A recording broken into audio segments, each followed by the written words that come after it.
ரோமர் 16 அதிகாரம் 25 முதல், ஆதி காலம் முதல் அடக்கமாய் இருந்து இப்பொழுது தீர்க்க தரிசன ஆகமங்களினாலே அனாதி தேவனுடைய கட்டளையின்படி வெளியரங்கமாக்கப்பட்டதும் சகல ஜாதிகளும் விசுவாசத்திற்கு கீழ்ப்படியும்படிக்கு அவர்களுக்கு அறிவிக்கப்பட்டதுமாயிருக்கிற ரகசியத்தை வெளிப்படுத்துகிறதான இயேசு கிறிஸ்துவை பற்றிய பிரசங்கமாகிய என் சுவிசேஷத்தின்படியே உங்களை ஸ்திரப்படுத்த வல்லவரும் தாம் ஒருவரே ஞானமுள்ளவருமாயிருக்கிற தேவனுக்கு இயேசு கிறிஸ்துவின் மூலமாய் என்றென்றைக்கும் மகிமை உண்டாவதாக. ஆமென். இங்கே தேவன் அவருடைய திட்டம், அவருடைய தீர்மானம் இங்கே சொல்லப்பட்டிருக்கிறது. ஆதி காலம் முதல் அடக்கமாயிருந்து, வசனம் எப்படி தொடங்குகிறது? இது 25 வசனம்.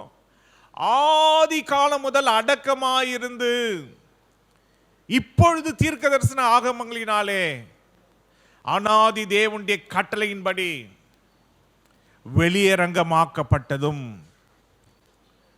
ஒவ்வொன்றா நீங்க கவனிச்சு பார்த்தாதான் இந்த வசனம் உங்களுக்கு புரியும். ஆதி காலத்தில் அடக்கமாய் இருந்ததா? எது இருந்தது?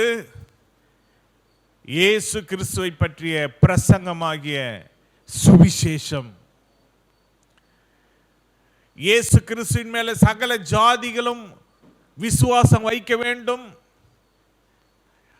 இந்த ரகசியத்தை சொல்லுகிற இயேசு கிறிஸ்துவை பற்றிய பிரசங்கமாகிய சுவிசேஷம் ஆதி காலம் முதல் அடக்கமாயிருந்தது. இயேசு கிறிஸ்து மூலமா தான் ரட்சிப்பு. இயேசு கிறிஸ்து மேல விசுவாசம் வச்சாதான் பரலோகம். அந்த ரகசியம் ஆதி காலத்தில் அடக்கமா இருந்ததுன்னா யாருக்கும் தெரியாம இருந்தது, வெளிக்கு வராம இருந்தது. ஆனால் இப்பொழுது தீர்க்க தரிசன ஆகமங்களினாலே ஆண்டவர் மோசேயை கொண்டு சொன்ன வார்த்தைகள், பழைய ஏற்பாட்டு தீர்க்கதரிசிகள் மூலமாக சொன்ன வார்த்தைகள், தாவீது மூலமாக மற்றும் நம்முடைய முற்பிதாக்கள் மூலமாக சொல்லப்பட்ட அநேக தீர்க்கதரிசிகள் மூலமாக சொல்லப்பட்ட அந்த ஆகமங்களினாலே, தீர்க்கதரிசன ஆகமங்களினாலே சொல்லப்பட்ட அதே நேரத்தில் அனாதி தேவனுடைய கட்டளைப்படி இன்னைக்கு ஆண்டவரே கட்டளையிட்டார். போதும்பா, இனிமே இது மறைக்கப்பட வேண்டாம். இனி இது எப்படி வரணும்? வெளியில வரணும். இவ்வளவு நாள் மறைஞ்சிருந்தது போதும், இவ்வளவு நாள் அடங்கி இருந்தது போதும். இந்த சுவிசேஷம் நோவா காலத்தில் தெரிஞ்சிருந்தா நோவாவும் அவனுடைய குடும்பம் மட்டும் காப்பாற்றப்பட்டிருக்க மாட்டாங்க. நோவா காலத்தில் எல்லாருமே காப்பாற்றப்பட்டிருப்பாங்க. ஹல்லேலூயா. அப்பொழுது இந்த சுவிசேஷம் அடக்கமாய் இருந்தது. அதனால பாவம் செய்தவர்களுக்கு மன்னிப்பு கிடைக்கல. பாவம் செய்தவர்களுக்கு இயேசு கிறிஸ்துவின் ரத்தம் தான் பாவத்தை நீக்கி சுத்திகரிக்கும் என்ற ரகசியம் அவங்களுக்கு தெரியாது. அப்பொழுது இயேசுவும் இந்த உலகத்தில் மனு குலத்தில், மனு அவதாரத்தில் வராமல் இருந்தார். ஆனால் அந்த நாட்களிலே மிருகத்தின் ரத்தத்தின் மூலமாக அதை ஆண்டவர் பலியாக ஏற்றுக்கொண்டு பாவங்களை மன்னித்து வந்தார். ஆனால் இதெல்லாம் அந்த நாட்களிலே அடக்கமாய் இருந்தது. எப்படியாவது மனிதன் ரட்சிக்கப்பட வேண்டும் என்ற ரகசியமே அந்த நாட்களில் அடக்கமாய் இருந்தது. ஆனால் இப்பொழுது தீர்க்க தரிசன ஆகமங்களின்படி தேவனே கட்டளையிட்டு விட்டார். இனி இது வெளியரங்கமாய் அறிவிக்கப்பட வேண்டும். சகல ஜாதிகளும் விசுவாசத்திற்கு கீழ்ப்படிய வேண்டும். அதற்காக இப்பொழுது வெளியரங்கமாய் ஆக்கப்பட்டிருக்கிறது. என்ன வெளியரங்கமாய் ஆக்கப்பட்டிருக்கிறது? இந்த ரகசியம். என்ன ரகசியம்? இயேசு கிறிஸ்துவை பற்றிய பிரசங்கமாகிய என் சுவிசேஷத்தின் ரகசியம். அல்லேலூயா.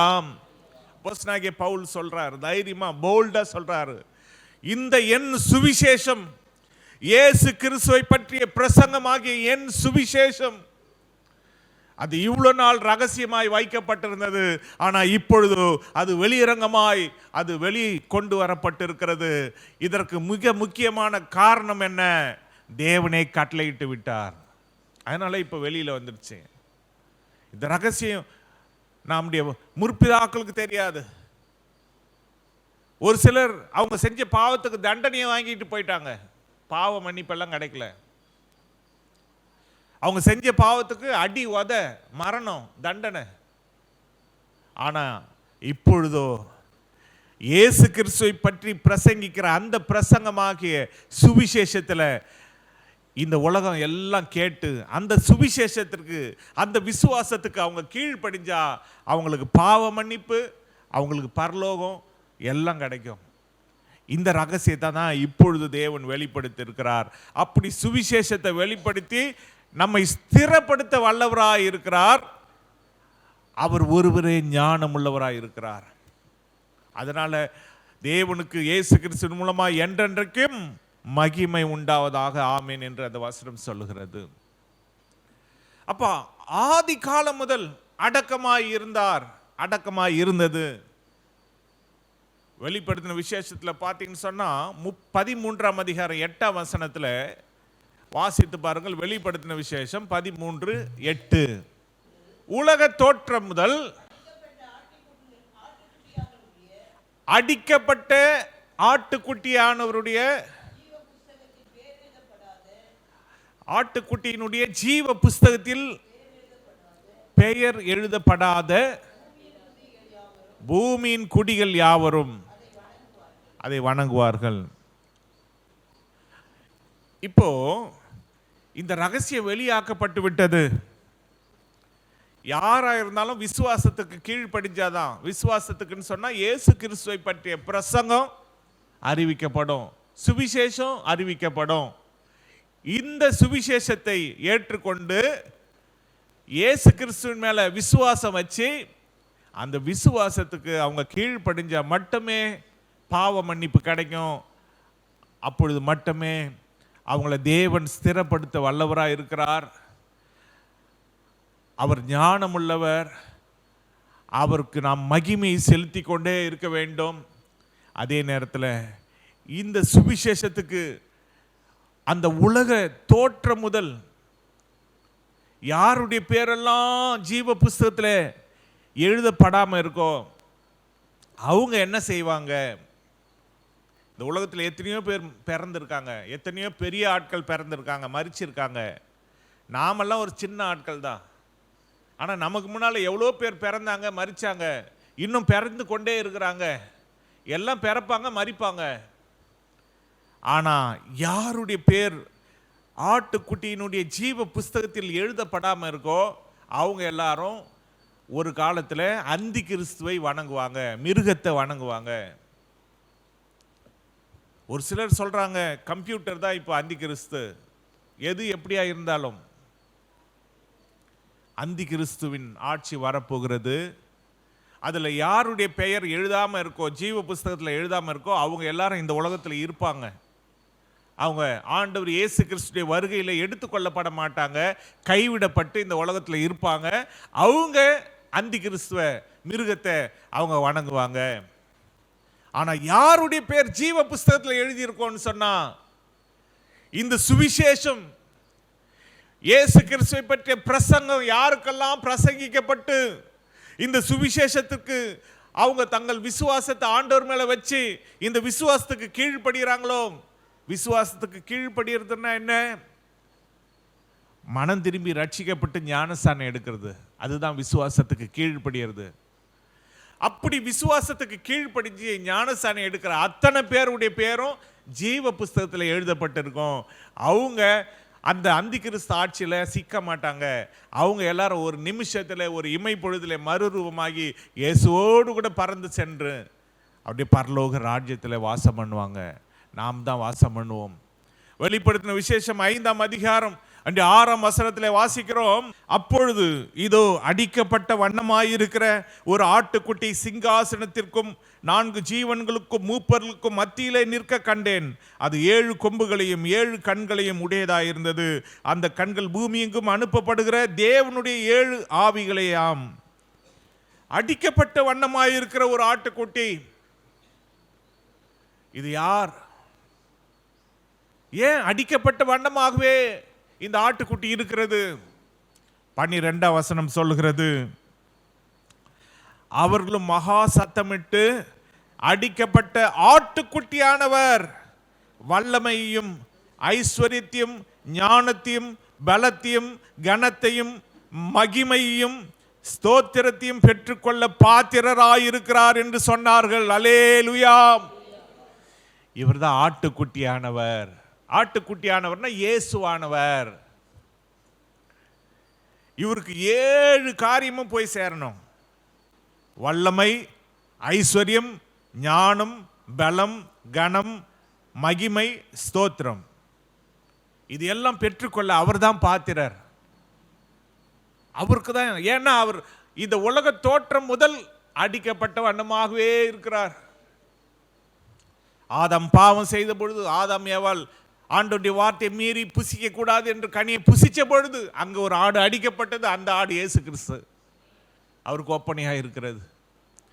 அங்கே ஈசாக்கு பலியாக இடப்படும் பொழுது உன் ஏக புதல்வனை, உன் ஏக சுதனை எனக்காக நீ பலியிட வேண்டும், மோரியா மலையிலே நீ பலியிட வேண்டும் என்று ஆபிரகாமுக்கு தேவன் சொன்ன பொழுது அப்படியே கீழ்ப்படிந்த ஆபிரகாம் தன் குமாரனாகி ஈசாக்கை பலியிடுவதற்காக அந்த பலிபீடத்தில் கட்டி, கை காலை கட்டி கத்தியை ஓங்கி வெட்ட போகும் பொழுது, ஆபிரகாமே பிள்ளை மேல உன் கையை போடாத, அதோ ஒரு ஆடு இருக்கு பார், அந்த ஆட்டை எடுத்து நீ பலி செலுத்துன்னு சொல்லி ஈசாக்கை உயிரோட திரும்ப கொடுத்தார்.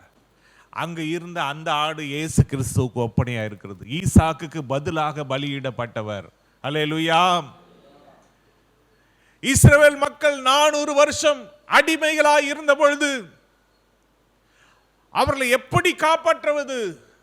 மோசே, நீ போய் என் ஜனத்தை காப்பாற்று, என் ஜனத்துடைய கண்ணீரை நான் கண்டேன், என் ஜனங்கள் படுகிற அந்த வேதனையில நான் கண்டேன் என்று தேவன் மோசே சொல்லி அனுப்பும் பொழுது மோசே எத்தனையோ சாக்கு போக்குகள் சொல்லிக் கொண்டே இருந்தார்.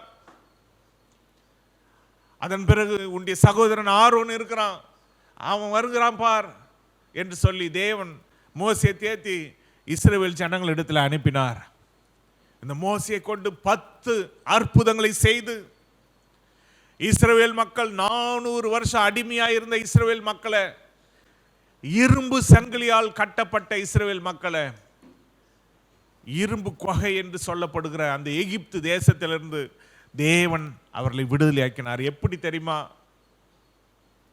பஸ்கா ஆடு அங்க அடிக்கப்பட்டது. பஸ்கா ஆடு, எல்லாரும் ஒரு குடும்பத்திற்கு ஒரு ஆட்டை தெரிந்து கொண்டு அதை இரவோடு இரவாக அதை அடித்து அந்த ஆட்டினுடைய ரத்தத்தை எடுத்து நிலைக்கால்களிலே பூச வேண்டும். இன்று வரைக்கும் தெரிந்தோ தெரியாமலோ நம்முடைய நண்பர்கள் சகோதரர்கள் நிறைய பேர் இன்னைக்கு வரைக்கும் நிலக்காலில் அந்த ரெட் கலரில் பூசுறாங்க. இதுதான் ஆண்டவர் சொன்னது தான். நாம பூசுறது இல்லை, ஏன்னா நம்ம ரட்சிக்கப்பட்டுட்டோம். ஆனால் அந்த முறைமைகளை இன்னும் நிறைய பேர் கடைபிடித்து கொண்டு இருக்காங்க. அப்படி அந்த ரத்தத்தை எடுத்து நிலைக்காலில் அவங்க பூசினதுனால அந்த நிலைக்காலில் பூசி அந்த ஆட்டை இரவோடு இரவாக சுட்டு சாப்பிடணும். அதோடு கூட புளிப்பில்லாத அப்பத்தை வச்சு, கசப்பான கீரையை வச்சு, கையில் கோலை பிடித்து கொண்டு வேகமாக தீவிரமாக சாப்பிடணும். மிச்சம் இருந்தால் அதை மீதி வைக்கக்கூடாது, அதை அக்கினியில் கொளுத்தி போடணும். அங்கே ஒவ்வொரு வீட்லேயும் அடிக்கப்பட்ட ஆடு இருக்க, அந்த இடத்துல இயேசு தான் அங்கே இருக்கிறார். ஏன்னா அவர் ரத்தம் தான் சகல பாவங்களை நீக்கி சுத்திகரிக்கிறதா இருக்கிறது. அந்த வெளியேற பெற்ற ரத்தம், அந்த நாளில் பஸ்காவின் ரத்தம், அது இயேசு அங்கே பலியாக இடப்பட்டதற்கு ஒப்பனையாக இருக்கிறது. அதன் மூலமாக அந்த இஸ்ரவேல் மக்கள் எல்லாரும் எகிப்திலிருந்து விடுதலை ஆவதற்கு அந்த நாளிலே ஒரு தூதன் அங்கே சென்று எகிப்தின் தலைச்சன் பிள்ளைகளெல்லாம் சங்கரித்து அதன் மூலமாக இஸ்ரவேலை விடுதலை ஆக்குவதற்கு அது ஏதுவாக இருந்தது. அதனால தான் தேவ பிள்ளைகள் முதல் தரமானதெல்லாம் தேவனுக்கு செலுத்த வேண்டும். உங்கள் வீட்டிலே முதல் பிள்ளைகள் எல்லாம் தேவனுக்கு ஒப்பு கொடுக்க வேண்டும், தேவனுக்கு ஊழியத்துக்கு ஒப்பு கொடுக்க வேண்டும். இப்படியெல்லாம் இருக்கிறது, சத்தியம் இப்படி இருக்கிறது. அதன் பிறகு ஆண்டவர் இயேசு பார்த்தார், இந்த ஜனங்களை நாம் மீட்டுட்டோம், இனி அகில உலகமே ரட்சிக்கப்பட வேண்டும். தேவனுடைய திட்டம் அடக்கமாய் இருக்கு. அப்போ இஸ்ரவேல் மக்களுக்கு மட்டும் அடக்கமாய் தெரிஞ்சிச்சு, வெளியில வந்தது. ஆனால் அகில உலகத்துக்கும் இந்த ரகசியம் தெரிய வேண்டுமே, இந்த பாவ மன்னிப்பு அவர்களுக்கும் போய் சேர வேண்டுமே, அவர்களும் ரட்சிக்கப்பட வேண்டுமே, எல்லா ஜாதிகளும் ரட்சிக்கப்பட வேண்டுமே. அதனால இயேசு கிறிஸ்துவை தேவன் அனுப்பினார். யோவான் 3:16 தேவன் தம்முடைய ஒரே பேரான குமாரனை விசுவாசிக்கிறவன் எவனோ அவன் கெட்டு போகாமல் நித்திய ஜீவனை அடையும்படிக்கு அவரையே தந்தருளி இவ்வளவாய் உலகத்தில் அன்பு கூர்ந்தார். இயேசு கிறிஸ்துவை விசுவாசிக்கிறவங்க, இந்த விசுவாசத்துக்கு கீழ்ப்படுகிற சகல ஜாதிகளும், அது யூதராக இருந்தாலும் கிரேக்கராக இருந்தாலும் புற ஜாதிகளாக இருந்தாலும் சகல ஜாதிகளும் இயேசு மேல விசுவாசம் வச்சு அந்த விசுவாசத்துக்கு கீழ்ப்படுகிற யாரா இருந்தாலும் அவங்க இன்னைக்கு ரட்சிக்கப்படலாம். அப்படிதான் நாம ரட்சிக்கப்பட்டிருக்கிறோம். நாம் ஒன்றும் ஆண்டவர் இயேசுடைய கோத்திரமோ குலமோ கிடையாது. நாமெல்லாம் ஆண்டவர் இயேசுவுக்கு அருவருப்பானவங்க. ஆனால் நம்மையும் அவர் நேசிக்கிறார்னா ஒரே காரணம், அவர் நமக்காக பலியாக மரிச்சதுனால. கல்வாரி சிலுவையில் அவர் மரிச்சார் பார்த்தீங்களா, நம்ம மேலே வச்சிருக்கிற அன்புனால தான் மரிச்சார். அப்படி அவர் மரிச்சதுனால இன்னைக்கு நாம் எல்லாரும் இயேசுவின் பிள்ளையா மாறிட்டோம், தேவனுடைய பிள்ளையா மாறிட்டோம். அவருடைய ரத்தம் நம்முடைய பாவங்களை எல்லாம் நீக்கி நம்மளை சுத்திகரிக்கிறது. இன்றைக்கு இந்த ரகசியம் வெளியாக்கப்பட்டிருக்கிறது. இப்போ நமக்கு மட்டும் வெளியாக்கப்பட்டிருக்கிறது, சபையில் உள்ளவங்களுக்கு மட்டும் வெளியாக்கப்பட்டிருக்கிறது. சபைக்கு வெளியில இன்னும் எவ்வளவு பேர் இருக்காங்களே. அப்போ இது தேவனுடைய கட்டளை, இந்த ரகசியம் வெளியாக்கப்பட வேண்டும். இயேசு கிறிஸ்துவை பற்றிய பிரசங்கம், அவரை பற்றிய சுவிசேஷம் வெளியாக்கப்பட வேண்டும் என்று தேவனே உத்தரவு போட்டிருக்கிறார். அந்த உத்தரவை ஆண்டவர் இயேசு இந்த உலகத்தை விட்டு கடந்து செல்லும் பொழுது, அவர் மரித்து உயிரோடு எழும்பி அவர் கடந்து செல்லும் பொழுது ஏறக்குறைய 500 பேர் அங்கே இருந்து கொண்டிருந்தார்கள். அந்த நேரத்தில் இயேசு வானத்துக்கு ஏறெடுத்து கொள்ளப்படுவதற்கு முன்பதாக அவர் சொன்னார், நீங்க எனக்கு வானத்திலும் பூமியிலும் சகல அதிகாரம் கொடுக்கப்பட்டிருக்கிறது, ஆகையால் நீங்கள் புறப்பட்டு போய் சகல ஜனங்களையும் சகல ஜாதிகளையும் சீஷராக்குங்க, அவர்களை பிதா குமாரன் பரிசுத்த ஆவி நாமத்தினால ஞானஸ்நானம் கொடுங்க, அவங்களுக்கு நான் உங்களுக்கு போதித்த யாவையும் அவர்கள் கை கொள்ளும்படிக்கு அவர்களுக்கு உபதேசம் பண்ணுங்க. இதை உலகத்தின் முடிவு இந்த சகல நாட்களில் நான் உங்களோட கூட இருக்கிறேன் அப்படின்னு சொல்லிட்டு அவர் போயிருக்கார். அல்லேலூயா. கர்த்தர் ஆண்டவராகிய இயேசுக்கு இன்னொரு பேர்னா கர்த்தராகிய இயேசு. அல்லேலூயா. ஏன் இதை நான் சொல்றேன், ஆரம்பத்தில் அடக்கமாக இருந்த இந்த ரகசியம் இப்பொழுது வெளியாக்கப்பட்டிருக்கிறது. கர்த்தர் என்று ஆண்டவராகிய இயேசுவை இப்போ நாம் சொல்லுகிறோம். ஏன்னா அப்போஸ்தலர்ல அங்கே பவுலையும் சீலாவையும் அவர்களை அடித்து தொழுமரத்தில் கட்டி அங்கே வச்சிருக்காங்க. சிறைச்சாலை அதிகாரி அவங்கள பத்திரமா காவல் படுத்தி வச்சிருக்கிறாங்க. அங்கே நடு ராத்திரியில் பவுலும் சீலான்னா ஒரு சகோதரன், ஆங்கிலத்தில் சைலஸ், அவங்க 2 பேரும் தேவனை துதிக்கிறாங்க, பாடுறாங்க, ஆராதிக்கிறாங்க. அவங்க கட்டுகள்லாம் அறுக்கப்பட்டது, சிறைச்சாலை அஸ்திபாரங்கள் அசைந்தது.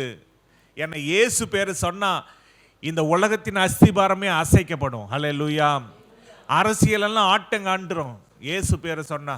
ஏன்னா அவ்வளோ பெரியவர் இயேசு, பெரியவர், நம்ம ஆள் பெரியவர், நம்ம ஆண்டவர் பெரியவர். அவர் அஸ்திபாரத்தை போட்டவர் அவர் தான், பூமியின் அஸ்திபாரத்தை போட்டவர். சாதா சிறைச்சாலை அஸ்திபாரத்தை அவரால் அசைக்க முடியாதா? அஸ்திபாரத்தை எல்லாம் அசைச்சாரு, கட்டெல்லாம் அறுத்தாரு. அப்போ இந்த சிறைச்சாலை அதிகாரி தன்னுடைய பட்டயத்தை எடுத்து தற்கொலை பண்ணிக்க பார்த்தான். அப்பதான் இவங்க சொல்றாங்க, உனக்கு ஒரு கெடுதலும் பண்ணிக்காத, நாங்கெல்லாம் இங்கே தான் இருக்கிறோம். அப்போ வந்து காலில் விழுந்தான் பாருங்க, ஆண்டவமாரே ரட்சிக்கப்படுவதற்கு நாங்கள் என்ன செய்யணும் சொன்னாங்க பாருங்க. அப்படியே ஓப்பனாக பண்ணிட்டாங்க, அந்த ரகசியத்தை ஓப்பன் பண்ணிட்டாங்க. என்னன்னா, கர்த்தராகிய இயேசு கிறிஸ்துவை விசுவாசி, அப்பொழுது நீயும் உன் வீட்டாரும் ரட்சிக்கப்படுவீர்கள். இதுதான் வழி. அந்த ரகசியம் வெளியே வந்துருச்சு. சிறைச்சாலை அதிகாரி அவனுடைய குடும்பம் அன்னைக்கே இயேசு கிறிஸ்துவை ஏற்றுக்கொண்டு ஞானஸ்தானம் எடுத்தாங்க. மாச கணக்கில் வார கணக்கில் தள்ளி போடலை, அன்னைக்கே ஞானஸ்தானம் எடுத்தாங்க. அன்னைக்கே இவங்களுக்கு ஆகாரத்தை கொடுக்குறாங்க, இவங்க காயத்துக்கெல்லாம் மருந்து போடுறாங்க. அடுத்த நாள் தேவன் இவங்களை விடுதலை ஆக்கிட்டாரு. பெரிய அற்புதம் நடந்தது. அப்போ பாருங்க, கர்த்தராகிய இயேசு எலியா தீர்க்கதரிசியின் காலத்தில் அவங்களுக்கு தெரிஞ்சதெல்லாம் யெகோவா தேவன் அல்லது ஆபிரகாம், ஈசாக்கு, யாக்கோபு என்பவர்களின் தேவன் என்பதுதான் தெரியும். ஆனா அங்கேயும் அவர் கர்த்தராக இருந்தார். எலியா பலியிடும் பொழுது அங்கே ஜனங்கள் எல்லாரும் கூடும் பொழுது எலியா சொல்றாரு, கர்த்தர் தேவனானா அவரை நீங்க ஆராதனை செய்யுங்க, இல்ல பாகால் தேவனானா அவனை ஆராதனை செய்யுங்க. எந்த மட்டும் ரெண்டு நினைவுகளினாலே குந்தி குந்தி நடப்பீங்க. பலியிட்டாரு. அவங்க பலியிடுறதுக்காக முயற்சி பண்ணாங்க. வானத்திலிருந்து அக்கினியும் வரல, ஒன்றும் வரல. பாகால் தீர்க்கதரிசிகள் 400-450 பேர் பலியிட அவங்க இந்த ஒரே கண்டிஷன், வானத்திலிருந்து அக்கினி வரணும். அவங்களால முடியல. காலையிலேருந்து மத்தியானம் வரைக்கும் என்னென்னவோ பண்ணாங்க, உடம்ப கீறி பார்த்தாங்க, அடிச்சு பார்த்தாங்க, கத்தி பார்த்தாங்க, ஒன்றுமே நடக்கலை. எலியா ஒரே வார்த்தை தான், பலிபடத்தை சப்பனிட்டு பலியை துண்டு துண்டா வெட்டி அது மேலே தண்ணியை வார்த்து, என்னை கேட்டர்லும் என்னை கேட்டர்லும் என்று நம்முடைய தேவனை நோக்கி ஒரு சின்ன ஜெபம் தான் பண்ணினாரு. வானத்திலிருந்து அக்கினி வந்து அப்படியே அந்த பலியையும் அந்த தண்ணீரையும் அந்த மண்ணு எல்லாவற்றையும் நக்கி போட்டது. ஜனங்கள்லாம் கீழே விழுந்தாங்க. கர்த்தரே தேவன், கர்த்தரே தேவன், கர்த்தரே தேவன் என்று அன்றைக்கு ஆண்டவர் மேல விசுவாசம் வச்சாங்க பழைய ஏற்பாட்டு ஜனங்க. அப்போ கர்த்தர் அவர் தேவனாய் இருக்கிறார், கர்த்தர் அவர் இயேசுவாக இருக்கிறார். இன்னொரு இடத்துல கர்த்தரே ஆவியானவர், கர்த்தர் ஆவியானவராக இருக்கிறார். ஆவியானவர் எங்கேயோ அங்க விடுதலை உண்டு. ஒரு காலத்தில் பிதாவாகிய தேவனை பற்றி தான் பழைய ஏற்பாட்டில் எழுதப்பட்டிருந்தது, இயேசுவை பற்றி எழுதப்படலை. இயேசு வருவார், அவர் நமக்காக மரிப்பார், எல்லாம் தீர்க்க தரிசனமாக எழுதப்பட்டது. அதன் பிறகு இயேசு வந்தார், ஊழியத்தை செஞ்சார். அதுக்கு பிறகு இயேசுவை பற்றி கொஞ்சம் தான் எழுதப்பட்டிருக்கு. அவரை பற்றி எழுதினா புஸ்தகங்கள், உலகத்தில் இருக்கக்கூடிய புஸ்தகங்கள் கொள்ளாது. அதனால சும்மா கொஞ்சம் புதிய ஏற்பாடுன்னு எழுதி கொடுக்கப்பட்டிருக்கு. ஆனால் இப்போ பரிசுத்த ஆவியானவர், ஆண்டவர் இயேசு போகிறதுக்கு முன்னால் ஒரு வார்த்தை சொன்னார். யோவான் 14ஆம் அதிகாரத்தில் 16 நான் போவேன், நான் ஆகில் உங்களுக்கு தான் பிரயோஜனம், நான் உங்களை திக்கற்றவர்களாக நான் விட மாட்டேன், நான் போய் உங்களுக்காக தேற்றரவாள் நான் அனுப்புகிறேன், அந்த சத்திய ஆவியாகிய தேற்றரவாள் நான் உங்களுக்காக நான் அனுப்புகிறேன் அப்படின்னு சொல்லி வாக்குதத்தம் பண்ணி அவர் போனார். அதே போல் அப்போஸ்தலர் 2ஆம் அதிகாரத்தில் எல்லாரும் சுமார் 120 பேர் மேல் வீட்டு மாடியிலே காத்து கொண்டிருக்கும் பொழுது இயேசு வாக்கு பண்ணினபடியே பரிசுத்த ஆவியானவர் வந்து இறங்கிட்டாரு. இப்போ இன்னைக்கும் பரிசுத்த ஆவியானவர் தான் இப்போ இருக்கிறாரு, நம்மளோட கூட இருக்கிறார். ஆனால் என்ன, அவருக்குன்னு ஒரு தனி வேதத்தை இன்னும் எழுதலை. எப்படி இயேசுக்கு ஒரு புதிய ஏற்பாட்டை எழுதியிருக்கோ அது போல் பரிசுத்த ஆவியானவருக்கு தனியாக ஒரு வேதம் எழுதலை. ஏன்னா இன்னும் காலம் செல்லாது, தேவனே வரப்போறார். ஆனால் ஆவியானவரை பற்றி இயேசு சொல்லிட்டார். இந்த ஆவியானவர் எங்கேருந்து வந்தார்? இப்போதான் புதுசாக வந்தாரா? இல்லை ஆதியாகமத்தில் 1ஆம் அதிகாரத்திலே இருக்காரு. ஆவியானவர் ஜலத்தின் மேலே அசைவாடி கொண்டிருந்தார். ஆவியானவரை புதுசாக நினைக்கிறாங்க இப்போ இருக்கிற கிறிஸ்தவங்க. ஆவியானவர்ன உடனே ஆவியானவரா அப்படின்னு புதுசாக நினைக்கிறாங்க. ஆவியானவர் கிரியேஷன்லேயே அவர் இருக்கார். உலகத்தை உண்டாக்கும் பொழுதே ஆவியானவர் ஜலத்தின் மேலே அசைவாடி கொண்டிருந்தார். உலகத்தை உண்டாக்கும் பொழுதே நாம் உண்டாக்குவோமாக. தேவன், திரியேக தேவன் பேசுறத பார்க்கிறோம். ஆபிரகாம் கிட்ட வரும்பொழுது 3 புருஷர் வந்தாங்க, பிதா, குமாரன், பரிசுத்த ஆவியாகிய தேவன். அப்போ ஆவியானவர் இந்த நாட்களிலே அவர்தான் இப்போ ரட்சிக்கப்படுகிறவர்களை அனுதினமும் கர்த்தர் சபையிலே சேர்த்து கொண்டு வந்தார். ஆவியானவர் சேர்த்து கொண்டு வந்து கொண்டே இருக்கிறார். அல்லேலூயா. அப்போ ஆவியானவரின் காலம் இது. அதனாலதான் பெரிய பெரிய எழுப்புதலை இந்த நாட்களிலே நாம் பார்த்து கொண்டிருக்கிறோம். அசுசா தெரு என்ற தெரு அமெரிக்க தேசத்தில் ஜனங்கள் எழுப்புதலுக்காக விசுவாசிகள் கூடி ஜெபம் பண்ண ஆரம்பிச்சாங்க. திடீர்னு ஆவியானவர் வந்து இறங்கிட்டார் பாருங்க. அந்த கூட்டம் நிற்கவே இல்லை. பல நாட்கள் 24 மணி நேரமா அந்த கூட்டம் நடந்து கொண்டே இருக்கிறது. ஆவியானவருடைய அந்த பொழியப்பட்ட ஆவியானவருடைய அபிஷேகம் கூட்டம் நடந்துகிட்டே இருக்கு பல நாட்கள். இந்திய தேசத்தில் முதல் பண்டிதர் ரமாபாய் என்ற ஒரு இந்து சகோதரி, ஒரு தாயார், அவங்க தான் இந்த 19ஆம் நூற்றாண்டு ஆரம்பத்தில் தேவனுடைய அபிஷேகத்தை முதல் பெற்றவங்க. அவங்க பெற்றுக்கொண்டாங்க. அதன் மூலமாக ஆவியானவர் இந்திய தேசத்தில் அந்த அசுசா தெருவில் தொடங்கப்பட்ட அந்த எழுப்புதல், பல தேசங்களிலே பற்றி எரிந்தது. அதன் மூலமாக இந்திய தேசத்தில் பண்டிதர் ரமாபாய் மூலமாக எழுப்புதல் பற்றி எரிந்தது. ஒரு இந்து பிராமண குடும்பத்தை சேர்ந்தவர்கள் நினைக்கிறேன். அவங்க ரட்சிக்கப்பட்டு அவங்க அபிஷேகத்தை பெற்று அவங்க மூலமாக ஊழியம் பெருகினது. அப்படியே இலங்கைக்கு சுவிசேஷம் சென்றது. இன்னைக்கு சுவிசேஷம், இந்த சுவிசேஷத்துக்கு யாரெல்லாம் கீழ்ப்படுகிறாங்களோ, இயேசு கிறிஸ்துவை பற்றிய பிரசங்கம், இயேசு கிறிஸ்துவை பற்றிய சுவிசேஷம். சுவிசேஷம்னா என்ன? இயேசு பிறந்தது, இயேசு நமக்காக மரித்தது, இயேசு நமக்காக உயிரோடு எழுந்தது, அவர் நமக்கு கொடுக்கிற பாவ மன்னிப்பு, அவர் கொடுக்கிற பரலோகம், மீண்டும் நம்மளை வந்து பரலோகத்துக்கு கூட்டி செல்ல போறார். இதுதான் சுவிசேஷம். இந்த சுவிசேஷத்தை விசுவாசித்து, இந்த விசுவாசத்துக்கு, இயேசு மேல வைக்கிற விசுவாசத்துக்கு யாரெல்லாம் கீழ்ப்படுகிறாங்களோ அவங்க எல்லாருக்கும் தேவனுடைய திட்டம், கட்டளை நிறைவேறுது. இன்னைக்கு நீங்க நிறைவேற்ற, உங்க வாழ்க்கையில் நிறைவேறியிருக்கா? நீங்க ஞானஸ்தானம் எடுத்தவங்களா இருந்தா நீங்க தேவனுடைய திட்டம், அவர் கட்டளை போட்டாரே அந்த கட்டளையில நீங்க அங்கமா இருக்கிறீங்க.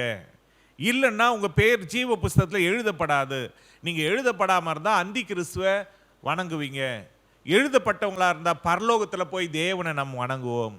அதனால இன்னைக்கு இந்த ஆதி காலம் முதல் அடக்கமா இருந்த, இப்பொழுது தீர்க்க தரிசன ஆகமல்கினாலே அனாதி தேவனுடைய கட்டளையின்படி வெளியரங்கமாக்கப்பட்டதும் சகல ஜாதிகளும் விசுவாசத்திற்கு கீழ்ப்படியும்படிக்கு அவர்களுக்கு அறிவிக்கப்பட்டதுமாயிருக்கிற ரகசியத்தை வெளிப்படுத்துகிறதான இயேசு கிறிஸ்துவை பற்றிய பிரசங்கமாகிய என் சுவிசேஷம். ஹல்லேலூயா. அதன்படியே உங்களை தேவன் தாமே ஸ்திரப்படுத்த வல்லவராயிருக்கிறார். நம் கண்கள் மூடி நாம் ஜெபம் பண்ணலாமா? எங்கள் அன்பின் பிதாவே, உம்மை நன்றியோடு நாங்கள் துதிக்கிறோம். ஆண்டவரே, அடக்கமாயிருந்தது, ஆதி காலம் முதல் அடக்கமாயிருந்த இந்த ரகசியம் நீர் உத்தரவு போட்ட உடனே, நீர் கட்டளையிட்ட உடனே இப்பொழுது ரகசியமா இருக்கவில்லை, அது வெளியரங்கமாக இருக்கிறது. எல்லா யூடியூப்களிலே அது பிரசங்கிக்கப்படுகிறது, எல்லா டிவிகளிலே, ஃபேஸ்புக்கில், அப்பா ட்விட்டர், வாட்ஸ்அப்னு எல்லா இடங்களிலும் உம்முடைய சுவிசேஷம், ஆண்டவர் இயேசுவை பற்றிய சுவிசேஷம் உலகமெல்லாம் பிரசங்கிக்கப்பட்டு கொண்டிருக்கிறது. உம்முடைய சுவிசேஷத்துக்கு யாரெல்லாம் ஆண்டவரே கீழ்ப்படுகிறாங்களோ, அதுக்கு மேலே விசுவாசம், உண்மையில விசுவாசம் வச்சு உம்முடைய விசுவாசம், அந்த விசுவாசத்துக்கு கீழ்ப்படுகிறாங்களோ அத்தனை பேரும் ரட்சிக்கப்படுவதற்கு நீர் இந்த நாட்களில் அவர்களை ரட்சிக்க தயவுள்ளவராய் இருக்கிறதுக்காக, அவர்களை ஸ்திரப்படுத்த வல்லவராய் இருக்கிறதுக்காக உமக்கு ஸ்தோத்திரம். நாங்கள் அப்படி ஸ்திரப்பட்டு உமக்கே எப்பொழுதும் மகிமை செலுத்த, இயேசு கிறிஸ்து மூலமாய் மகிமை செலுத்த எங்களுக்கு உதவி செய்யும். இந்த வார்த்தைகளை கேட்ட ஒவ்வொரு தேவ பிள்ளைகளை ஆசீர்வதியும். உமக்கே மகிமை செலுத்துகிறோம். அவங்களுடைய தேவைகளை சந்தியும், பிரச்சனைகளை மாற்றும், அற்புதங்களை செய்யுங்க. இயேசு கிறிஸ்துவின் ரத்தம் ஜெயம், இயேசுவின் நாமத்தில் ஜெபிக்கிறோம் எங்கள் பரிசுத்த பிதாவே, ஆமென்.